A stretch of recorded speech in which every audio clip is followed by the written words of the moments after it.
Hello, Gilad. Hi, Michael. Hey, good morning. I'm happy to be here again with you to discuss another topic that's been on my mind, and I hope it's also been on your mind. I think it's on everyone's mind these days, especially anyone in engineering, in particular leadership. Today, we're going to discuss, is engineering management worth it in 2026?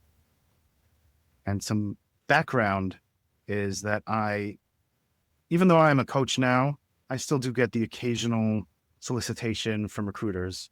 And this one caught my eye because I was flipping through it and it's like, okay, we're looking for someone who's going to lead 10 people. I'm like, okay, yeah, I've done that. That's like my last role. And spread across two teams. Okay, I've done that. And, then it goes into this laundry list of technical skills. Okay, so you just listed a bunch of technical things. Where's all the people leadership?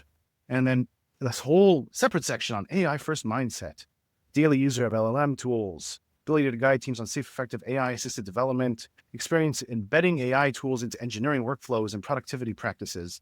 And I'm just thinking, like, wow, so this is paying, he gave a salary range, the same amount of money basically that I was making, not even basically, it's exactly the same salary at the top end of this role that I was making 2 years ago without all of that hands on requirement. And it got me thinking how much the role has been changing, the expectations have been changing. And I thought it was a worthwhile discussion because I started thinking, is it worth it in 2026? And a few years ago, I would have been like, I would have had an answer. Not that I can answer specifically yes or no to someone, but I would have been able to talk through it in a confident way. Now I'm just like, I'm not sure. I have no idea what's going on anymore. Maybe that's a bit harsh, but I have a little bit of an idea, but I don't know. It's changing so rapidly. Is it still worth it? Me getting paid the same amount of money for doing a way more work or doing the same amount of hours, but doing a worse job at either stream? Is it worth it? Yeah, I think it's a really interesting challenge, and it's on top of the minds of everyone who's in management today, everyone who's thinking about management, and it's definitely different than it was 2 years ago. Yeah. I know you coach engineering managers through interviews quite a bit, right? Who are looking for FANG jobs. And you probably coach other people as well in management. What have you been noticing about what's changed for people, if anything? The expectations are definitely higher. I've coached one person who was interviewing for a management role at one of the big companies. He passed all of the behavioral interviews, all of the management interviews, all of the system design interviews, and he was passed because he did not pass the coding bar, which did happen in the past, but it had to have been something very specific. The gap would have needed to be about more than just coding. And that is not what happened in this case. So the technical bar is definitely going up across the industry for managers. And what about salaries? Anecdotally, what I'm seeing is the salaries are either the same or lower for most jobs. There's probably cases where they have these like super high expectations. And if you're a superhuman who codes, who eats code for breakfast, let's say, and you're that elite and you try that hard to get the job, yeah, you'll probably make a ton of money these days. There's probably a ton of opportunity. But for I'm going to call them, more typical normal people who fit the norm of productivity and just ability or willingness to actually invest in their career, it seems like all these expectations are coming, but the salaries are stagnating, flatlining, or decreasing as more productivity is expected from everyone across the board. What have you been seeing? So, first of all, I generally encourage to take a different lens when looking at salaries. Instead of thinking about productivity, instead of thinking about how hard you work, just think about supply and demand, because that's how the compensation works at the end of the day. In 2026, as an example, if what you can supply to companies is deep AI expertise, not from the buzzwords, but real deep expertise. You can go work at companies like OpenAI, Anthropic, and make double than what you would have made 2 years ago. If your skills are, and I'm going to be a bit kind of harsh here, if your skills are vanilla software engineering management, and that's what I am, the demand side of the equation has gone down because companies are laying off tens of thousands of employees, almost 100,000 employees laid off in tech just this year. On top of that, companies are flattening their org. They're reducing the layers of management between the CEO and the typical engineer, which means less middle management, which means less competition. There are less roles for managers. And so the demand for managers has been shrinking.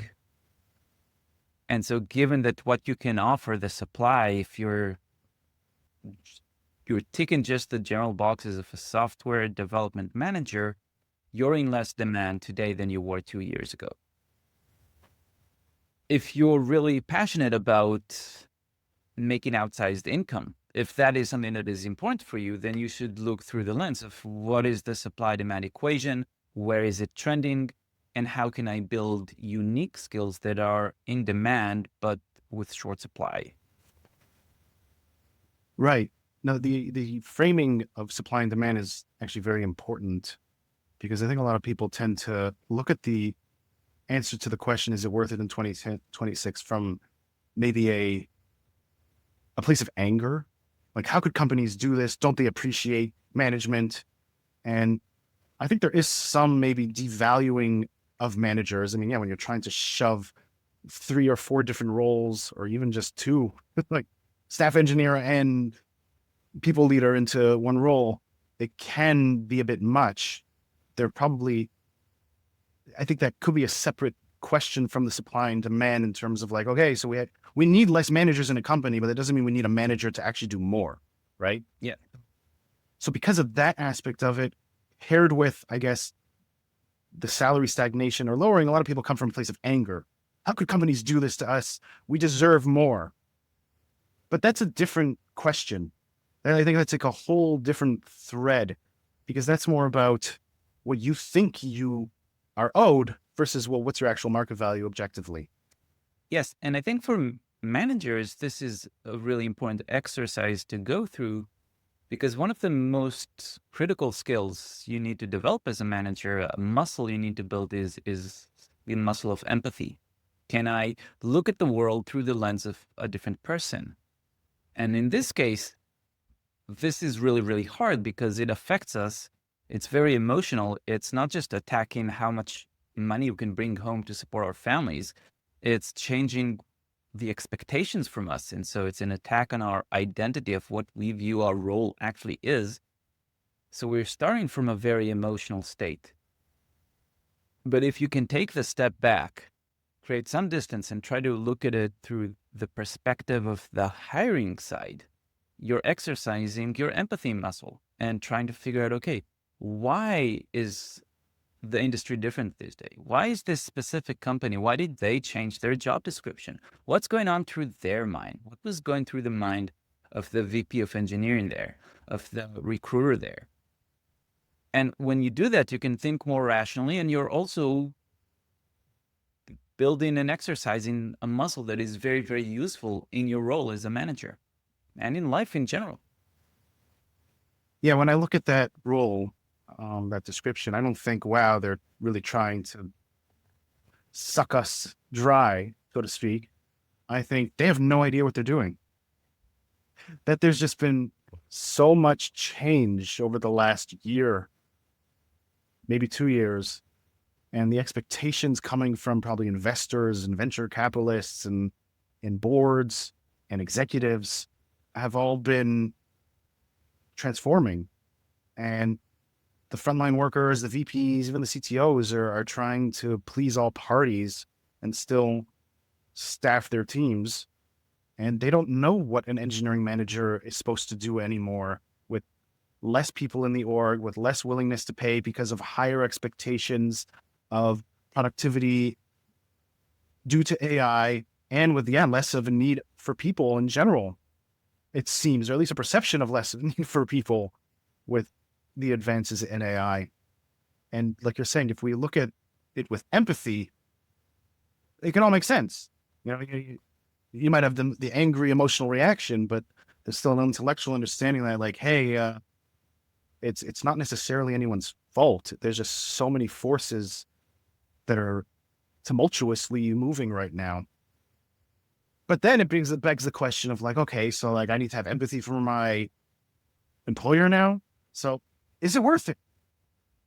With all this change, with all this uncertainty, with all the things that are not really making my life as a manager better, they're in many ways making it harder. Is this still a career path that I or someone else would want to either continue pursuing or begin pursuing if I'm a technical IC right now who has leadership inclinations? And I don't know. Like, do I want to be empathetic to the companies as they're making it harder for me? And if not, what are the alternatives? And how long do I have to wait? Yeah. So three things jump to mind. And the first one is empathy is not compassion. We should have empathy for people we can't stand. It'll make us, if we're competing with someone, if we have empathy for them, we'll do a better job competing with them. And so empathy does not mean that we have to take their side. It means we need to understand their side. Now, if we take this job description and go on an emotional journey to see how do we react to this and how do we know is it worth it? The first reaction for most people is anger. These are people that are trying to screw us. And the first tool to take us on our journey is Hammond's razor. Don't attribute to malice what can be explained through stupidity. And that shifts our emotional state from anger to maybe hubris. Like, yeah, they don't know what they're doing. With this silly job description, they're shooting themselves in the foot. That still doesn't put us in a great emotional state. And so we can take one more step with Thompson's razor from Ben Thompson of Stratechery, which is don't attribute to ignorance what can be explained through competence. Let's now assume that they actually know what they're doing. And from our vantage point, it seems like it makes no sense, like they are ignorant. But let's take this journey and assume they are competent. And that makes us go, am I missing something here? And that shifts our emotional state from anger to hubris and now to curiosity. And curiosity is a productive mental state. We can now ask questions, do they know what they're doing? And what do I think about that? Can I challenge my beliefs? Can I take a step back and see, maybe it does make sense. Maybe I still disagree with them. But then you can start to have this discussion and try to poke this from multiple directions and finally come to the question, is it worth it? Is it worth it for you right now? And the big challenge here is it worth it? The question is, what is it? What is engineering management? And from this job description, it seems like you view that as an attack on what management actually is. Yeah. And no, that's a great question. What is the it? And more specifically, what is engineering management? And I think the challenge, a big challenge, is that engineering management, let's go to 2024, before all the AI explosion, the Cambrian explosion of AI, it was already nebulous. It already meant a bunch of different things. It already was almost just a gap role where you come and you just do all the things that no one else is doing. You do all the things that all the doers aren't doing. And that was already a huge challenge of being a manager, because you never knew what was really expected of you.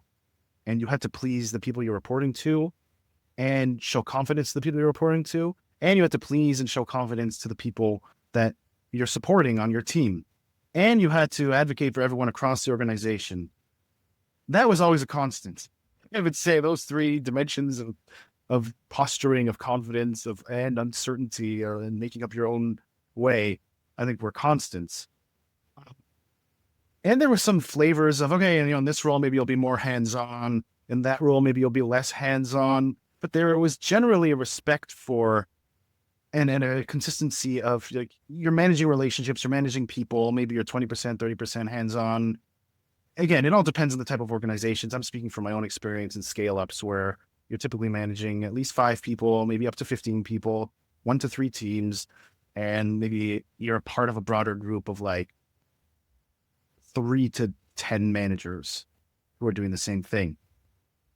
Now what's shifting is that there's AI expertise is thrown in there, which, like, it's like the joke. Oh, you need 10 years of cloud experience. How many engineering managers have a ton of experience embedding AI tools? The tools are changing every week. Most organizations probably have like so many hoops that you need to jump through to have gone to the point where you can even use AI tools. And so now they're expecting managers to not only have all the people stuff, that's like table stakes now. The job description didn't even talk about them. That's just like not even emphasized. Like, no, we need you to have all this extra stuff. And we still expect you to do the other thing. I mean, I think I'm going back to what I was saying before. It's just, there's all these extra expectations now, which begs the question, what is an engineering manager? If an engineering manager before was some even splits or of a few different things, now how does AI fit into that? And the word hands-on and get your hands dirty is just appearing so much more in job description also. How does that fit into it? I don't know. Yeah, I think engineering management is a really fascinating role because it is so nebulous. What does an engineering manager actually do? And the best answer I've ever heard is whatever they need. Sometimes you're doing product management work. Sometimes you're doing administrative work. Sometimes you're doing people management work. Sometimes you're doing coaching. Sometimes you're doing development work. Your job is to fill gap. Part of the job, what it looks like is just filling whatever gap exists at this point in time. As an example, I used to support a team that didn't have a senior engineer at the time. I was trying to fill that role. Until I could find a senior engineer for the role, the expectation was there was a need for a senior engineer. And so I was expected to fill that gap. If there was a gap on product management side, I was expected to fill that. If just at a really macro level, if my PM was on vacation and we had a meeting with a cross-functional forum and I was in a meeting, I was expected to fill the shoes of my management counterpart. Whatever is needed at the time, the engineering manager is there as a stopgap.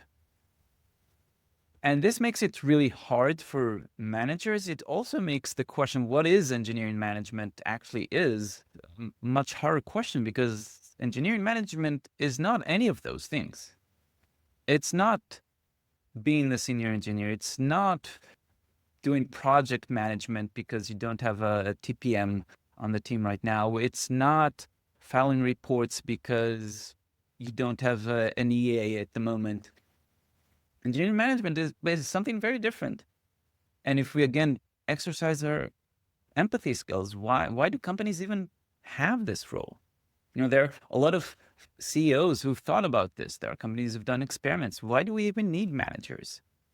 And at the end of the day, managers exist to make sure that outcomes are met, that value is created. And the how is very different between different companies. And it's also very different at different times as in our industry. It's very different today than it was 2 years ago. And 2 years ago was very different than it was 20 years ago. And I think you've identified something or helped me identify something in what you were saying about how, like the more we speak about how an engineer was this gap filler and they just do whatever no one else is doing, the more I'm realizing maybe that's what's rubbing me the wrong way about all this strong emphasis on like being hands-on. It's not saying like, we need to make sure you know enough technology to be able to fill gaps when needed and to speak talk the talk. It seems like, yeah, fill all the gaps, but we also need you to code. And maybe that is what's rubbing me the wrong way, or what's feeling like there's this fundamental transformation. It's no longer just we need you to be able to code in case you need to code or so you can have credibility. It's now, no, we need you to code just because we need you to code because we want to get our money's worth. That's, I think, maybe what it feels like. It's like all that other stuff is important, but no. You still need to prove your worth, just like all the other engineers. And maybe that's where the shift is, that there seems to be a devaluing of the more traditional engineering management identity of, yeah, fill gaps. Sometimes that means you're more technical, sometimes you're less. And that's what begs the question of like, is it worth it now with all the extra pressure? Is to be, yeah, if you were technical, by all means, code. If you're not technical, don't worry about it. You'll be able to delegate that away. Whereas now it's like, no, in order to even get the job in the first place, you have to have all this coding expertise. And how do you get there? That's always been my struggle. I was not a hands-on manager. I think you probably were more of a hands-on manager, from what I understand in our previous conversations.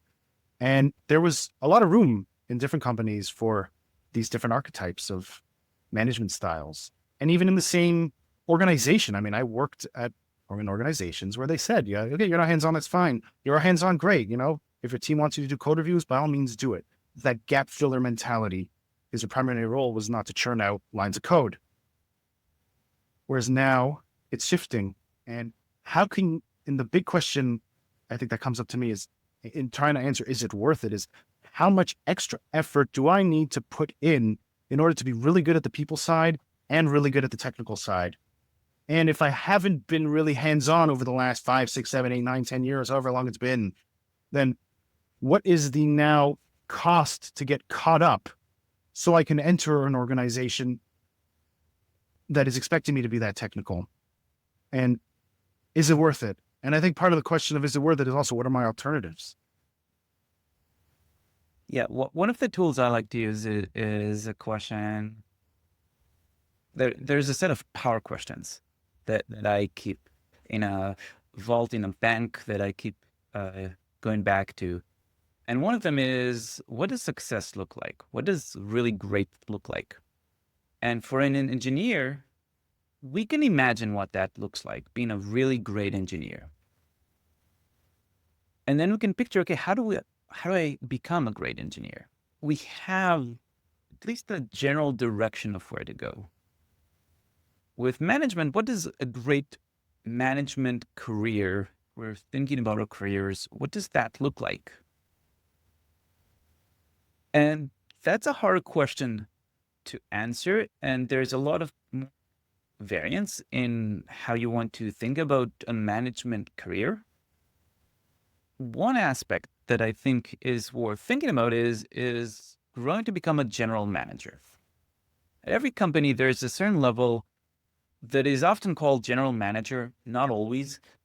The distinguishing feature of a general manager is you now own a P&L, a profit and loss, and you are tasked with meeting business goals, and you have an organization that is cross-functional. You no longer just have a team of engineers, you have other functions reporting to you, such as product management, project management, etc. What are the skills that I need to develop to do that job well? How do I actually support people, grow people through this lens of just people management, just this core part it sounds like we both care so much about? How do I actually support people who are doing something I have no experience with? And to do that, well, you need to learn what it is that they're doing. you really can't be a great general manager if you have no idea what the person you're supporting actually does in their day-to-day life, because your empathy muscle will not have information to exercise itself in a way where you can fully support that person. One of the skills to develop then is, how do I ramp up on the technical parts of a field I'm not familiar with? How do I get and stay in the details of people in functions I have no formal education in? And the great managers develop that skill. They can go broad, but they can also go deep, and they wear the hat of going deep when they need to do that, and they take a step back when they need to do that. From my vantage point working with managers, and I'm really generalizing here, most brand new managers over-index and micromanaging and being too hands-on because they just moved from being engineers to supporting people, and they're too involved. Most managers with a few years of experience are too hands-off. And that does not mean writing code, but they lose sight of the technical details. And the great managers know how to balance both. And that is a skill that will help them later on. So is it worth it? Is it worth it to be a manager in 2026? I think it's harder. It's harder emotionally. The expectations are higher. You need to grow people, and I believe you still need to focus on growing people and coaching people and spending the majority of your time on that. And if companies today want you to write code, I think that's, in most cases, not the best use of your time. I would see is, can you use that as a learning opportunity? Can you use that as an exercise where what you're focusing on is not the code that you're producing, but exercising the muscle? Where do you write the code? Where do you choose to spend your time, and why and how? Because that is a skill that will help you later on in your career. There are some really tactical things to help with that. But if you are passionate about engineering management, I would try to approach that through that kind of different framing. Regarding what you're saying about how newer managers do too much coding, maybe more seasoned managers can fall into a trap of not being in the details enough to be able to be effective. When the job description now is saying, be hands-on, know this technology, produce X amount of lines of code. I'm being a bit extreme now. It doesn't say that, but someone was actually telling me that they're being monitored now for their team's AI usage, and I think their own AI usage. How many credits, tokens they're using, the more the better, which is fascinating, right? It's the 2026 version of lines of code. It's almost like we're grooming managers now to fail, because I think what's happening in a lot of these organizations is that the job description says be hands-on, the manager shows up, and they're just too much managing that needs to get done. Yet they're not actually probably going to be using a lot of these hands-on skills ultimately, because as the gap filler, you can almost think of it as like engineering managers just mutated because there was a need for them, and they filled the gaps. Those gaps still exist. So they're still going to be filling those gaps. And, oh, well, you're expected to do all this other stuff that's technical. It's like, no, I can't. I think in a lot of organizations, more seasoned managers will have the I guess the confidence and the clarity to say no. But what's happening with new managers? You're a staff engineer. You realize you like people leadership. You now step up into this new engineering management role, and your tendency is to be hands-on. And the organization is like, yeah, great, be hands-on.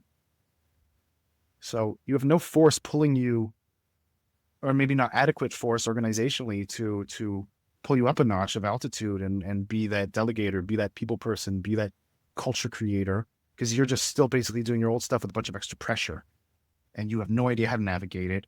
And it's not clear that you're supposed to now drop all the old stuff anymore. It's almost like continue doing what you're doing, but here's a bunch of responsibility. what are we doing to the next generation of managers? How are we creating them? What are we turning them into? How are we leading them? So my take is we're setting them up for a painful lesson, but I don't necessarily think it's a disastrous one for everyone around, because most large companies have learned the value of making team transfer very easy,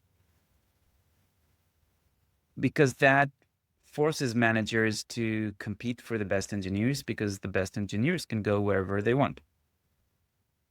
And if this new manager micromanages, because that's their interpretation of the signal they're now getting, their best engineers will go somewhere else and they won't do a good job. For smaller companies, if they don't have good managers, then they'll die. And so it'll be a painful lesson for this new manager. And I'm hoping they'll find this podcast and some of the great resources that do exist and read a book or two and learn that there's much more to management than just writing all the code yourself and just delegating the boring parts to people on your team. So I don't know if we've landed on a concrete answer of, is it worth it? And obviously it always depends. I think though we can say it's different. It is harder, but fundamentally, probably on the ground, the role has not changed much. There's just a lot of extra pressure and the gatekeeping is higher. So if you love people management, if you love people leadership, if you're gravitating towards that side, then it's probably still worth it if you can learn how to handle the pressure in a healthy way and not actually let it push you to overextend. Yeah, and just one more thing. It's not a one-way door. Managers who transition back to being engineers are better engineers than engineers who've never gone through the management track. And managers who went back to being engineers and then moved back to management are better managers. So it's not a one-way door. You can try it out and it will be painful. Every new experience is painful. You need to time box how long you're going to give it a real honest try and really focus on learning and doing a better job of all the different aspects of management before moving back to engineering. And if you do move back to engineering, you can still go back to management later. Right now, as an industry with AI and the rapid change, no one knows anything. People are trying different things. Companies are changing expectations. They'll change it again. And engineering management in 2028 is going to look different than engineering management in 2026 as we figure things out as an industry. Yeah, and to look through a more optimistic lens in the current climate, I've also spoken to a lot of engineering managers who have been hands off and their technical skills have atrophied to a degree. And they're like, wow, with Claude Code, I'm able to create things again and I'm able to contribute to my team and I'm able to learn technology in a way with less friction than ever before. Because I mean, I've been playing around, I was telling you, with Claude Cowork to create a bunch of my business web pages over the past like few days. And all of my technical skill gaps disappeared. So many more opportunities to be technical as a manager now without the cost that there used to be. So, yeah. We're entering an interesting era, and I'm excited more than I'm negative, as much as it might have sounded like I'm beating the drum of doom and gloom on the podcast. I'm not. I'm just speaking out the questions and the frustrations, but is this a very exciting time? Yeah, it's very, very early days, and the majority of people living in tech are not where you think they are not where your LinkedIn feed is saying everyone is Right. at. And with that, I think we can wrap up the discussion. I would love to hear from anyone listening in comments on YouTube, or if you're on Spotify, there's comments. What are your thoughts? Is it worth it in 2026? And I actually did post about this topic on LinkedIn a few days ago, and I struck a nerve. It got a ton of impressions. You can see the interesting responses there. A lot of thought people chimed in, and it kind of just validated to me that this is not just something that I'm feeling. Thank you so much, Gilad. And I'm looking forward to doing this again. Yeah, thank you, Michael.